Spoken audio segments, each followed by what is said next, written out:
And we are live. What's up, ladies and gentlemen? Happy Victory Monday.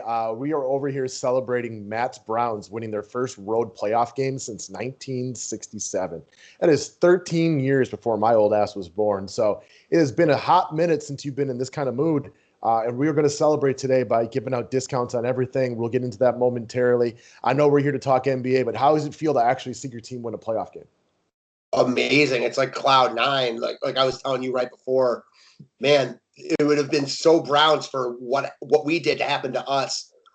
It seems like we've been waiting forever for this moment, and we played the best quarter that I can remember any team playing ever in the first quarter of a playoff game against the Steelers. And I'll tell you what I'm really psyched for, man. We get to go down to Kansas City and play Patrick Mahomes next week. Like, house money. We're obviously not expected to win. We're not playing, for anything. We're already way past where people thought we'd be. I cannot wait for next weekend, man. Again, y'all can hate on me for this one. I actually think the Browns have a good chance to upset them because the Chiefs haven't played like meaningful football in a while. And if you guys can get a hot start and like get up a little bit early on and be able to score with them and then pound Nick Chubb, that was the one thing I would say was turned me off about Cleveland a little bit yesterday. I was looking like in the third quarter, they had this monster lead, but like Mayfield had twice as many throws as Chubb had carries. I'm like, that's not going to be the formula against the Chiefs who could, make that kind of a comeback.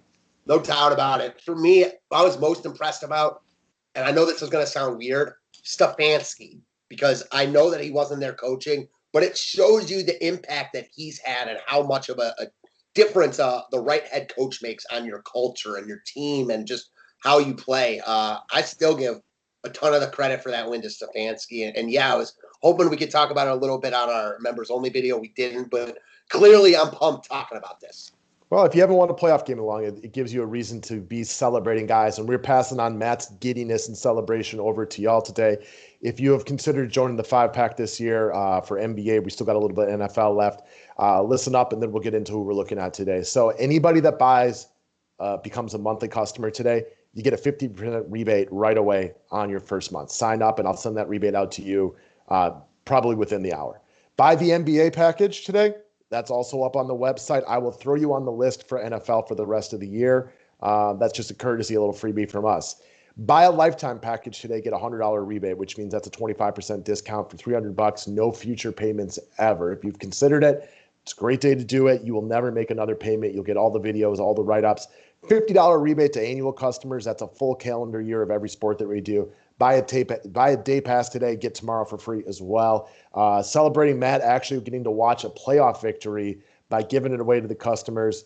Click the thumbs up button, guys. We'll run the thumbs up promotion tomorrow to get a members only video out to the public. Subscribe to the station if you're new to it. Let's move into the plays of the day. And let's start with Ryan's cash game lock. I'm Ryan. That's me.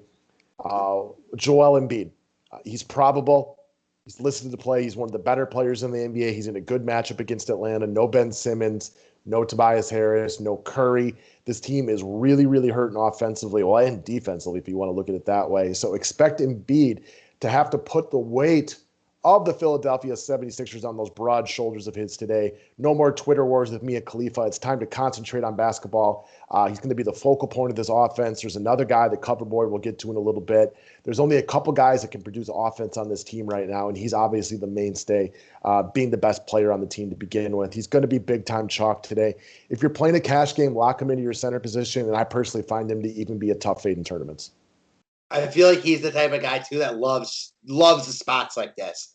He loves, when guys are out facing kind of a weaker team where he can just get his. Like, there's no one on Atlanta that's going to stop him from getting his. There aren't many guys in the league that can really stop him, but especially a team like Atlanta, he should eat tonight. I expect this game to be close.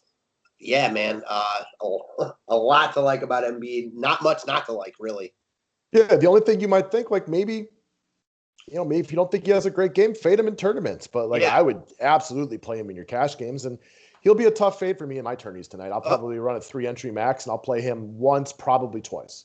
A point that, you've always talked about that I was never really as big on, this year has obviously changed a little bit. Guys in the NBA are more fadeable than ever, just simply because of the blowout concerns. The blowout concerns are realer than they've ever been. So if you have a feeling that way, do your thing.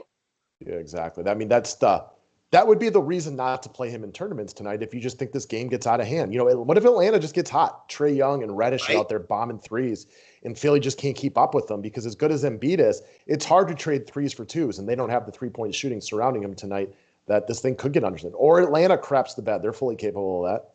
And that's, I think, the point in the current NBA. Like, anyone can beat anyone like that. It's basically almost anyone can beat almost anyone like that. All right, guys, I'm going to have to start this one over again. My apologies. Occasionally, technology doesn't work the way I want it to.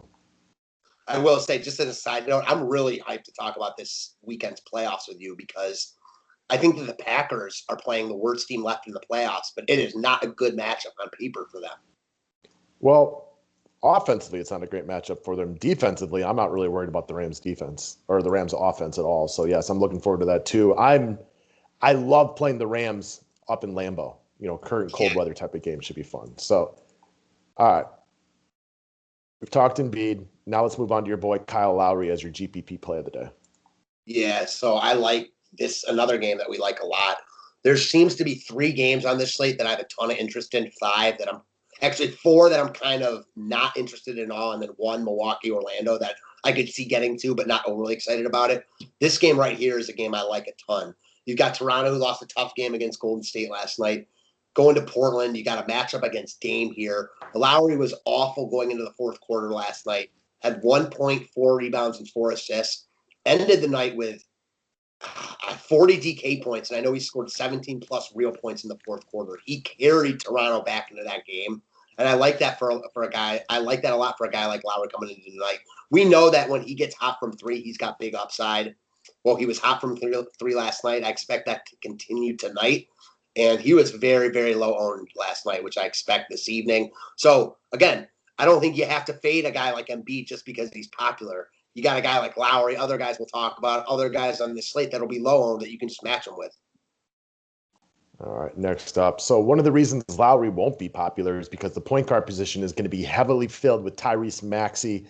I was fortunate to get him in every year-long league when I saw all these things came out the other day. So he's on my good side right now. He balled against Denver the other day. He was literally the only guy on the entire team that could get their own shots. So he had to have a usage rate like unlike almost anything we will see all year. With Embiid back tonight, his score is very likely to take a hit. The thing is, you don't need anything close to what he did the other day for him to be a good play. His price take is 4,700 against Atlanta. If he gets you 25 DK points here, you're satisfied. You're obviously hoping more for 30 plus, which he's very capable of doing. Also, he's just going to be chalky as heck on this slate. There's just no way that he's not super, super popular for a Philadelphia team that is still without the majority of their good players, not named Joel Embiid. When Mike Scott's the 4th best player running on your team tonight, obviously you're a little bit decimated.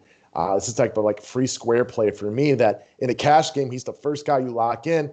And then if you're a tournament player, I mean, you got to be even ballsy to fade him right here. Even at supremely high ownership, yeah, maybe you get lucky and he has a bad game. The other flip side of that is if he just goes for 35 points, which is, just a little over half of what he did the other day, fully capable of doing that, and everybody owns him, you're playing from behind the 8 ball already.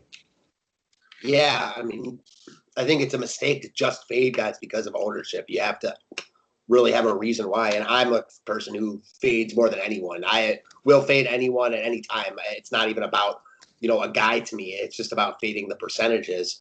Maxey's in a great spot here, and I happen to be a Maxey fan. I think he's good. Even though he's going to be really popular, he still might not be as popular as he should be, given what I think his chances of success are here. I think it's unlikely he doesn't play well at 4,700.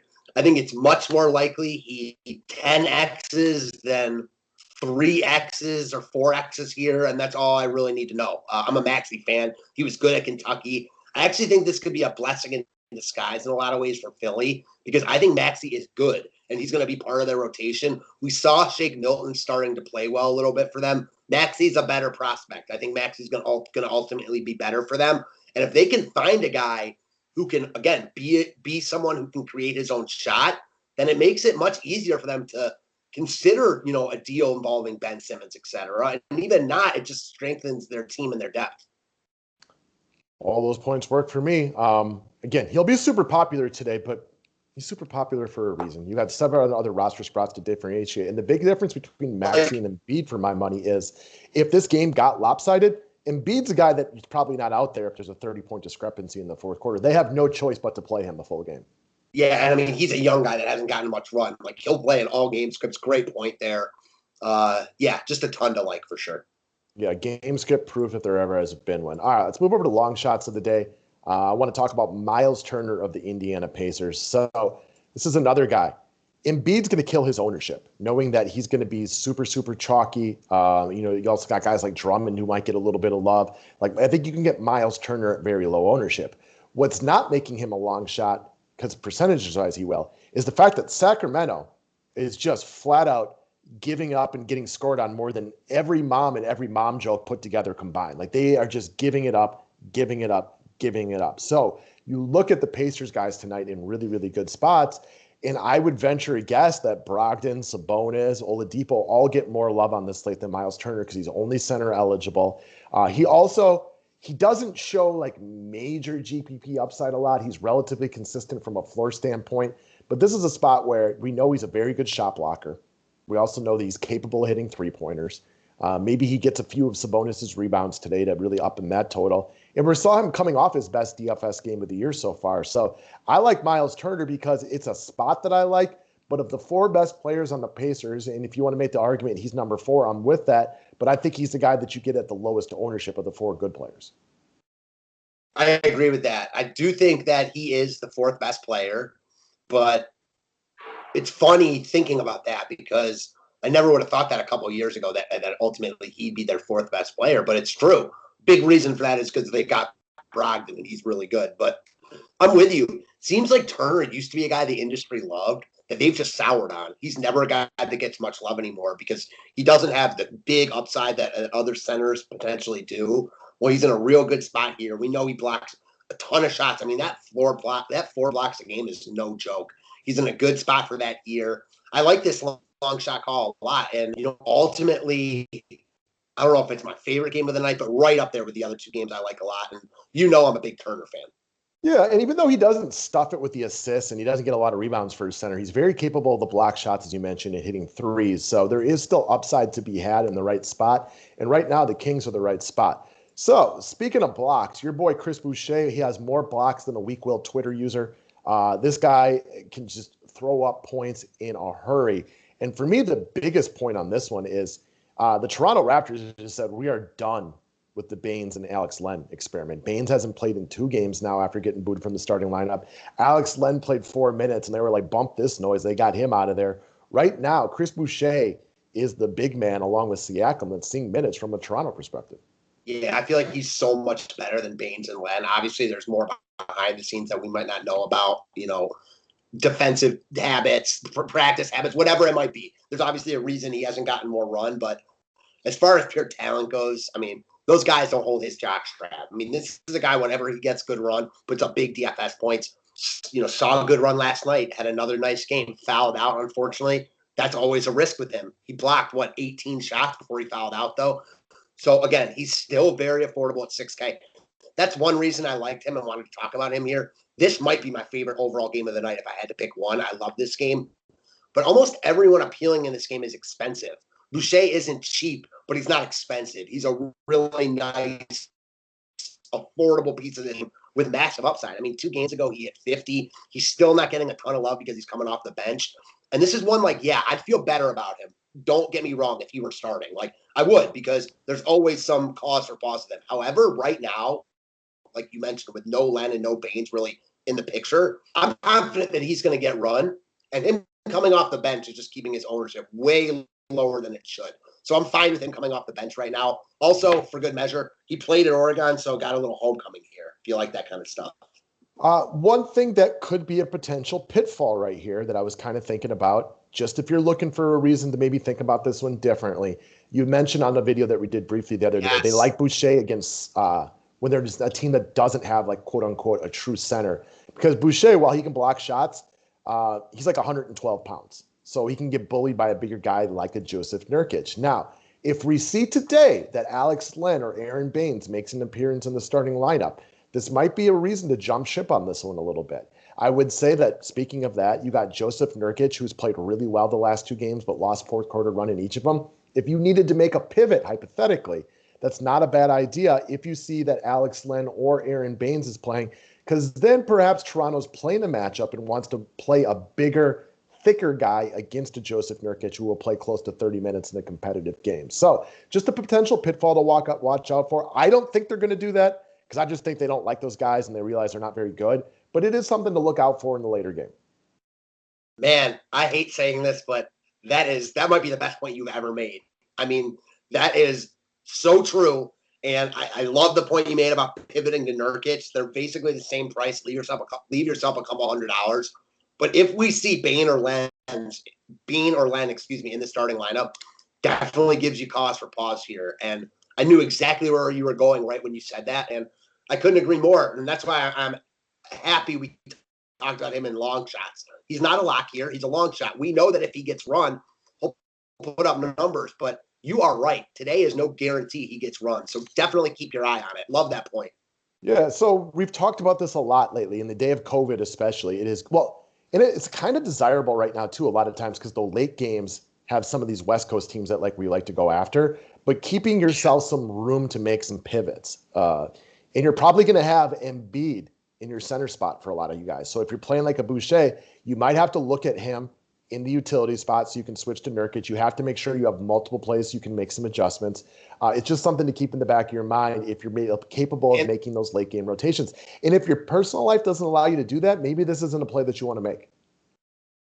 Or if you don't like the pivots, don't play him. If it's a tiebreaker and you like someone else with Boucher, go to that other guy. Now, you might like Boucher a lot if those other guys aren't going to play. And I get that because I do. And there are reasonable pivots tonight, but there aren't always. So I would just have an idea and plan it out before the slate starts. So if, you do see Alex Len starting 5 minutes before that game starts, you're not like, oh my God, what am I going to do? You at least have an idea of what you might want to do. Also, a guy we just mentioned, Miles Turner's about the same price as well. So you have multiple pivots you can make in the later game, but you have to plan for those things. So just take that into account. Again, and remember your personal life. Your personal life can get in the way of things like that. There are nights where I know I have all the time in the world to make these adjustments, but I have some nights where I know I have other plans and I'm not going to be by my phone. I'm not going to be by my computer. So I have to make sure that I know what adjustments I am capable of making. I think late swap is definitely an edge, but it's also a whole different type of grind, especially for us that do this all day. I look forward to those few hours every night where I can just relax and watch games. And it's a lot harder when you're dealing with this late swap. It just is. No doubt about it, guys. So that's what we got for today. Don't forget, we got everything on sale today. Go check it out. The link to the website is below. We want to give you guys some money back because we are celebrating the fact that the Browns won a playoff game. It doesn't happen a lot. Excited to break down the NFL playoffs throughout the week. And if you're a Pittsburgh Steelers fan, it sucks. I get it. No fun to watch your team lose like that, but we don't feel bad for you. You guys have won a lot in your lives. Part of this, how it feels so good and why it's so surreal is this happened in Pittsburgh. This is the first time the Browns have won in Pittsburgh since Roethlisberger got drafted. I remember my dad, this season, a couple months ago, was saying, even if the Browns don't make the playoffs, if we beat Pittsburgh at home in our last game, it will be a successful season. Now, we've clearly gone way past that. So, see you in Kansas City, I guess. Yeah, nobody feels bad for you. It's kind of like when the Lions beat the Packers. I know nobody feels bad for us because we've been beating up on the Lions since I was born. You know what I mean? Good for them when they get it. Yeah, it's like Patriot trying to throw a tea party for when the Patriots lose. It's come on, bro. No one feels bad for you. Not in the slightest, guys. All right, man. Click that thumbs up button. Have a great day, and we'll talk to you later. Thanks, guys.